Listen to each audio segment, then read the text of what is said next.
نماز کے بغیر جو اپنی زندگی گزارتے ہیں ان کی زندگی میں سوائے ٹینشن اور دکھ کے اور ہو کیا سکتا ہے؟ خشوع کے ساتھ نماز کرنا سیکھو. نماز پڑھنے کے بعد آپ ہلکے پھلکے پاؤ گے اپنے آپ کو. رقت کے ساتھ اللہ کے حضور گڑ گڑاتے ہوئے سجدے کرو, اس کا اپنا سرور پاؤ گے. اللہ اکبر. لیکن ایک بندہ کہے کہ جناب میں نماز پڑھتا ہوں لیکن ایسی کیفیت تو پیدا نہیں ہوتی, تو شیطان اس کو کہتا ہے کیا فائدہ ایسی نماز پڑھنے کا؟ لوگ بھی کہتے ہیں فلاں بندے سے یہ جرم بھی سرزد ہوتا ہے, نماز بھی پڑھتا ہے, اس کی نماز کو مورد الزام بناتے ہیں. تو بندہ بھی کہتا ہے چھوڑے, نماز نے مجھے کیا فائدہ دیا. لیکن کہا نہیں, نماز نہیں چھوڑنی. پہلے فرمایا نماز میں خشوع کرتے ہیں, یہاں فرمایا نماز کی محافظت کرتے ہیں. اگر کسی وجہ سے خشوع پیدا نہیں ہوتا چھوڑتے پھر بھی نہیں ہے. یہ اللہ کا فریضہ ہے. محدث کچھوچوی علیہ رحمہ سے ان کے ایک مرید نے کہا حضرت نماز پڑھتا ہوں لطف نہیں آتا, مزہ نہیں آتا. تو آپ نے حیرت سے کہا کہ اس کے باوجود پڑھتے تو ہو؟ کہا جی وہ تو اللہ کا حکم ہے, وہ تو پڑھتا ہوں. تو محدث کچھوچوی علیہ رحمہ جھومنے لگے, کہا واہ واہ, تم لطف کے بندے نہیں اللہ کے بندے ہو. تمہیں سرور نہیں آتا پھر بھی پڑھتے ہو, اس کا مطلب ہے تم سرور کے لیے, مزے کے لیے, لطف کے لیے نہیں پڑھتے, تم تو اللہ کے لیے پڑھتے ہو. اللہ اکبر. تو بندہ سرور نہیں بھی آ رہا پھر بھی اپنے آپ کو کھینچ کے لا رہا ہے مسجد کے اندر. خیال تنگ کر رہے ہیں پھر بھی مصلی پہ اپنے آپ کو کھڑا کر رہا ہے. سوچیں اس کو آوارہ پتے کی طرح کبھی ادھر پھینکتی ہیں کبھی ادھر پھینکتی ہیں, لیکن پھر بھی وہ کھڑا ہوا ہے کہ میں نماز پوری کر کے جانی ہے. بار بار کبھی بھولتا ہے لیکن پھر دوبارہ نیت مان کے کھڑا ہو جاتا ہے, نہیں میں پوری کر کے جانی ہے. یہ کیوں کرتا ہے؟ میرے اللہ کا حکم ہے. تو خشوع کی وہ کیفیت نہ بھی ہو تو کہا محافظت پھر بھی کرتے ہیں. یہ خوش نصیب لوگ ہیں. اولئک هم الوارثون, یہ لوگ وارث ہیں. یہ لوگ جن میں یہ خوبی ہیں یہ وارث ہیں. کس چیز کے وارث ہیں؟ مال کے, دولت کے, کوٹھیوں کے, کاروں کے, محلات کے. کہا الذین یرثون الفردوس, یہ جنت الفردوس کے وارث ہیں. ہم فیہا خالدون, اس جنت سے وہ کبھی الگ بھی اس میں ہمیشہ رہیں گے. چونکہ موت کو بھی موت آ چکے گی, اب موت بھی نہیں, اب ہمیشہ رہیں گے. اللہ تعالیٰ فرمائے گا اردیتم, جنتیوں کیا راضی ہو؟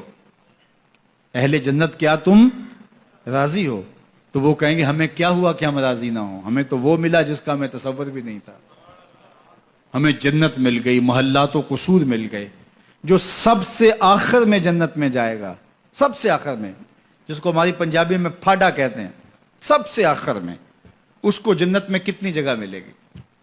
جو بندہ سب سے آخر میں آتا اس کو دھوپ میں جگہ ملتی ہے, جو اس سے تھوڑا سا پہلے آگا اس کو برآمدے میں ملی, جو اس سے پہلے آیا اس کو اندر جگہ ملی. ایسے ہی ہوتا ہے. تو جو سب سے آخر میں جائے گا جنت میں تو وہ سب سے بڑا گنہگار ہوگا, اور جہنم کے رگڑے سہ سہ کے وہ جہنم سے نکلے گا سب سے آخر میں. بخاری شریف میں تذکرہ موجود ہے. اللہ کے حضور حاضر ہوگا اور اللہ اس بندے کو کہے گا بتا کیا چاہیے؟ وہ کہے گا مالک مجھے یہ چاہیے. اللہ فرمائے گا لکا ما تمنیت, جو تو نے آرزو کی جات سب کچھ میں نے تیری جھولی میں ڈال دیا, اب جنت میں چلا جائے.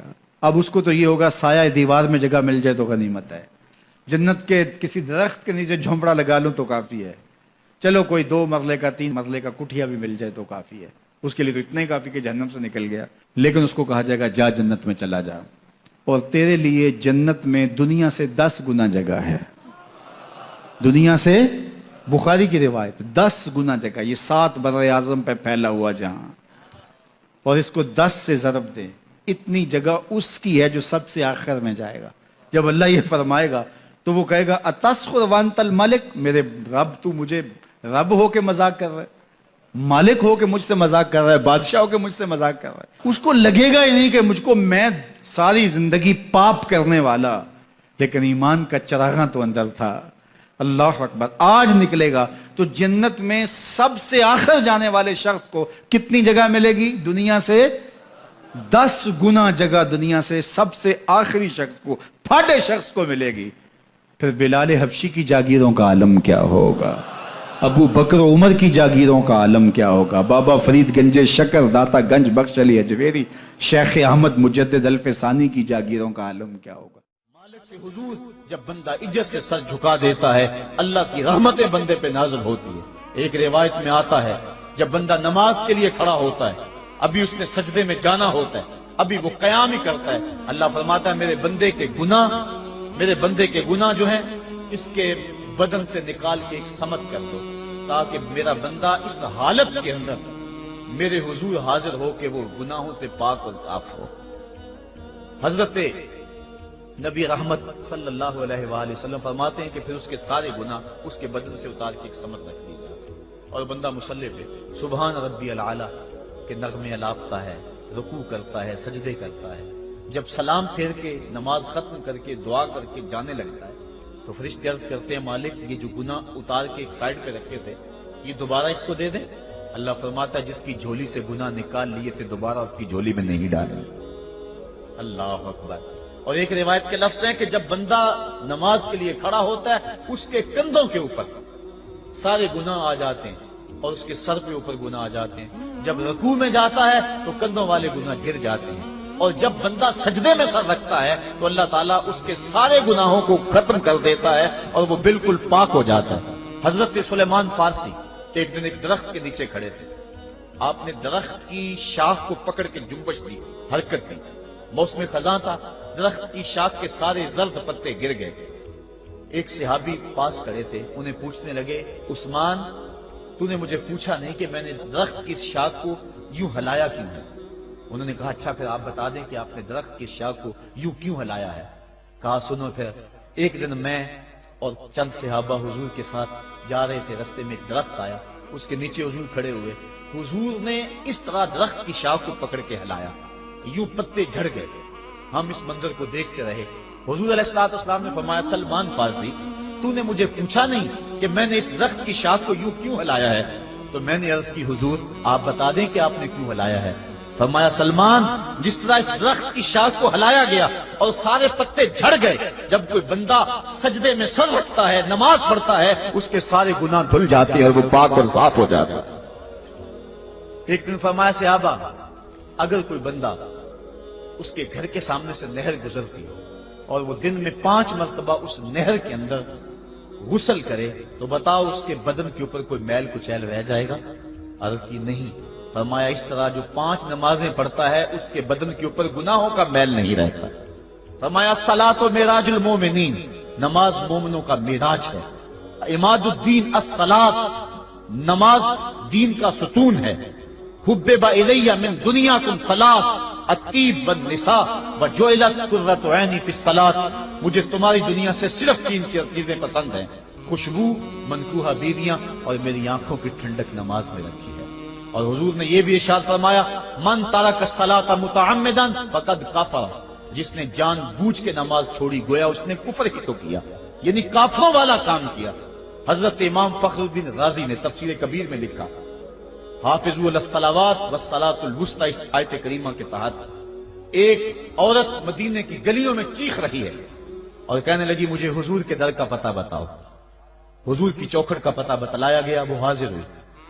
آقا کریم صلی اللہ علیہ وسلم کی خدمت میں عرض کی حضور میرا خامد سفر پہ گیا ہوا تھا اور میں نے اس کی عدم موجودگی کے اندر زنا کر لیا، حمل ٹھہر گیا اور جو بچہ پیدا ہوا میں نے مارے شرم کے اس بچے کو سرکے کے مرتبان میں ڈال دیا اور پھر اسی سرکے سے میں لوگوں کو فروخت کرتی رہی۔ اب جب کہ میرا ضمیر جاگا ہے میں آپ کی خدمت میں حاضر ہوئی، مجھے بتایا جائے کہ میرے گناہ کا بھی کوئی کفارہ ہے۔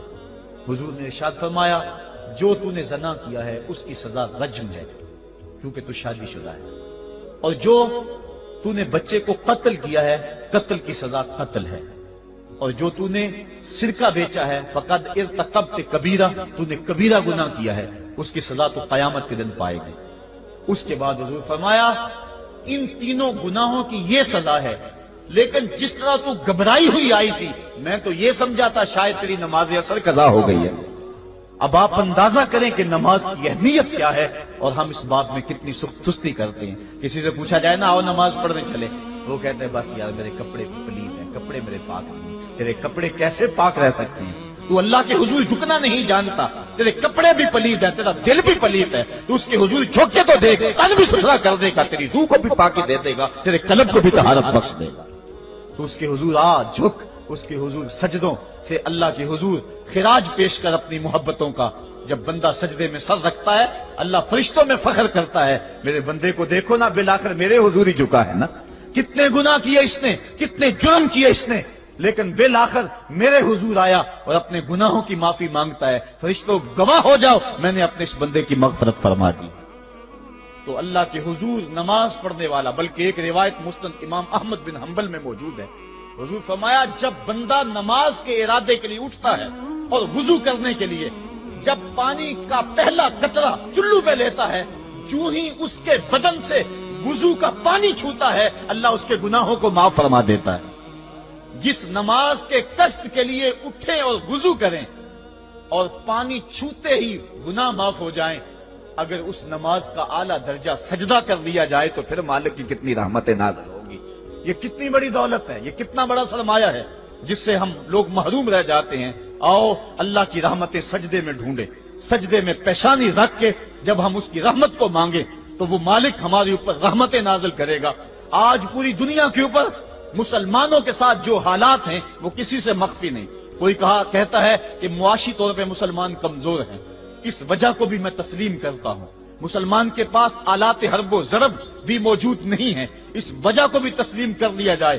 سیاسی طور پہ مسلمان کمزور ہیں، اس وجہ کو بھی تسلیم کر لیا جائے۔ یہ ساری وجہیں اپنی جگہ پہ، لیکن یہ بھی تو سنو، مسلمانوں کی تعداد اس وقت 1 ارب 40 کروڑ ہے۔ افرادی قوت اتنی کبھی بھی مسلمانوں کی نہیں ہوئی تھی۔ اس وقت مسلمانوں کے پاس ایٹمی طاقت موجود ہے، اتنی قوت عسکری کبھی بھی مسلمانوں کے پاس نہیں ہوئی تھی۔ 56 اسلامی ملک ہیں جن میں قیمتی معدنیات سے اور تیل کی دولت سے اور سونے کی قیمتی معدنیات سے یہ مسلمان مالا مال ہیں۔ کیا کچھ نہیں ہے جو مسلمانوں کے پاس نہ ہو، لیکن ایک دولت چھن گئی مسلمانوں کے پاس، وہ سجدے کی آبرو، وہ سجدے کی عزت، وہ پیشانی رکھ کے اس رب کو پکارنا جو سب سے اعلیٰ ہے، جو سب سے بالا ہے، جس نے موسیٰ کے فرعون کو نیل کی موجوں میں ڈبو دیا۔ کیا پوری امت مسلمہ 1 ارب 40 کروڑ انسان سجدے میں سر رکھ کے سبحان ربی الاعلیٰ کے نغمے آلات کے اپنے رب سے گزارش کریں اور اپنی امت کا رونا روئیں؟ کشمیر میں لٹتی ہوئی جوانیاں اور قدس کے اندر بہتا ہوا خون، شبرغان سے لے کر کابل و قندھار تک اور موصل سے لے کر تقریب تک مسلمان کے اوپر جو ظلم و تشدد ہو رہے ہیں، اپنے رب کے حضور اس کا دکھڑا سنائیں اور اپنے مالک کو کہیں میرے مالک ہم لٹ گئے، ہم کٹ گئے، ہم پٹ گئے، اسلحے بھی موجود، افرادی قوت بھی موجود، سیاسی طاقتیں بھی موجود، لیکن اس کے باوجود مسلمان دبتا چلا جا رہا ہے۔ اسی کشتی کو ہے خوف تلاطم صدحیف منہ موڑ دیے تھے جس نے بڑھتے ہوئے طوفانوں کے، جو 300 ہو کر جرأت اور وہ طاقت اور وہ عظیمت کی داستانیں رقم کرتے ہیں کہ مالک تو بھی اس دن کو یوم فرقان کہہ کے پکارتا ہے۔ آج وہ امت بیچ منجھدار کے اس امت کی کشتی ہچکولے کھا رہی ہے۔ ہماری فریاد، ہمارا استغاثہ تیرے سے ہے، میرے مالک ہمارا کھویا ہوا وقار بحال کر دے اور اس امت کو اس مرتبہ کمال تک پہنچا دے جس مرتبہ کمال تک یہ امت پہلے پہنچی تھی، اور ان کا کھویا ہوا وقار بحال کر دیا جائے۔ آج بھی ہم اگر سجدوں سے اپنے رب کو منا لیں اور وہ روٹھا ہوا رب آج بھی ہماری مدد کے لیے آ جائے تو پھر کوئی قوت، کوئی طاقت ہمیں نہیں لتاڑ سکتی۔ آئیے ہم سجدے سے اپنے مالک، اپنے خالق اور اپنے رازق کے حضور اپنی محبتوں اور اپنی الفتوں کا خراج پیش کریں۔